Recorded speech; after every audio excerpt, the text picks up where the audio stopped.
1704च्या आधी प्रतिष्ठापित झालेले वरती शिलालेख जो आहे गंगाराम गोवर्धन जोशी व्यास यांनी तो शिलालेख लिहिलेला आहे। त्या पूर्वजांनी गणपतीची स्थापना केलेली आहे। गणपतीचं जे यंत्र आहे अष्टकोन म्हणतात त्याला, त्याप्रमाणे त्याची बांधणूक आहे।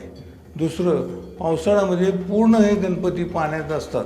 सगळ्या वरती जेवढे 15-16 पायऱ्या आहेत त्या पायऱ्यापासून पाणी असतं। पाण्यामध्ये येत नाहीत आम्ही, कारण का ह्याची पूजा त्या ठिकाणीच करतो। ज्यावेळेस पाणी खाली उतरतं त्यावेळेसच त्याची पूजा करतो आणि त्याचं स्वतः म्हणजे शेंदूर वगैरे लावूनच नंतर पूजा करतो।